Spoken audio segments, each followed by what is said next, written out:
শিরোনাম: কক্সবাজার সৈকতে বৈশাখী ট্রায়ালথন, সেনাবাহিনীর আয়োজনে উৎসবমুখর ক্রীড়া প্রতিযোগিতা। কক্সবাজারের রামু সেনানিবাসের ১০ পদাতিক ডিভিশনের আয়োজনে এবং জেলা প্রশাসনের সহযোগিতায় অনুষ্ঠিত হল বৈশাখী ট্রায়ালথন ২০২৫।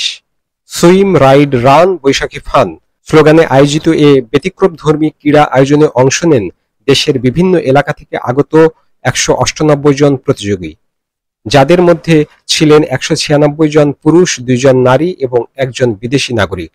১০ মে শনিবার রেজুখাল থেকে শুরু হওয়া বেওয়াচ, লালকাঁকড়া বীচ ও পাটুয়া টেক পর্যন্ত বিস্তৃত এই প্রতিযোগিতাটি সাঁতার, সাইক্লিং ও দৌড়ে ৩টি ধাপে অনুষ্ঠিত হয়। প্রফেশনাল ক্যাটাগরিতে মোহাম্মদ শামসুজ্জামান ও ফেরদৌসী আক্তার মারিয়া এবং অ্যামেচার ক্যাটাগরিতে মোহাম্মদ মহিউদ্দিন বিজয়ী হন। শীর্ষ ১০ জনকে দেওয়া হয় স্মারক ক্রেস্ট এবং সকল সফল প্রতিযোগীকে দেওয়া হয় মেডেল ও সার্টিফিকেট। পুরস্কার বিতরণ করেন ১০ পদাতিক ডিভিশনের GOC major general Mohammad Asadullah Minhajul Alam. এই আয়োজন কক্সবাজারের পর্যটনে ইতিবাচক প্রভাব ফেলে এবং সুস্থ জীবনধারার প্রতি জনসচেতনতা বাড়ায়। ফার্স্ট টাইমের মতো বাংলাদেশ আর্মি অর্গানাইজ করছে। Organising is very well and রাস্তা যথেষ্ট ক্লিয়ার ছিল, গাড়ি ছিল না। তো এটা আমাদের বিগিনিং, মানুষ অনেক উৎসাহিত হবে। তো আমরা যারা ট্রায়াথলন করি তাদের জন্য তো এটা একটা ঈদের মতো। ফিল গুড, খুব ভালো লাগতেছে, কিন্তু কষ্ট হচ্ছে বেশি, ভালো লাগাচ্ছে কিন্তু কষ্টের যখন এই অনুমতি, এই দৃশ্যটা দেখি তখন কষ্টটা ভুলে যাই। এখন আসছি আর কষ্ট মনে হচ্ছে না।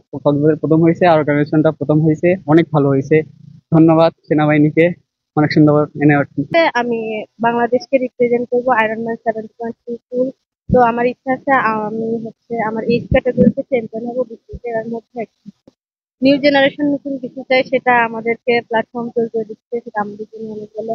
আর মেয়েদের ক্ষেত্রেও এটা অনেক চ্যালেঞ্জিং। তো আমি পারছি, আপনারা সাইক্লিং এন্ড রানিং এই ট্র্যাকে, মেরিন ড্রাইভের ট্র্যাকে ইটস ভেরি চ্যালেঞ্জিং এবং আমি মনে করি এটা একটা আইডিয়াল প্লেস যে স্প্রিন্ট ট্রায়াথলনের জন্য। সমুদ্রের পাশে মেরিন ড্রাইভে আমরা প্রথমে রেজু ক্যানেলে 750 মিটার সাঁতার কাটলাম, তারপর মেরিন ড্রাইভে 20 কিলোমিটার সাইকেলিং করলাম, দেন রোদের মধ্যে নিজেদের লিমিট পুশ করে দৌড়ালাম। তো এইটা একটি খুবই অসাধারণ একটি অনুভূতি।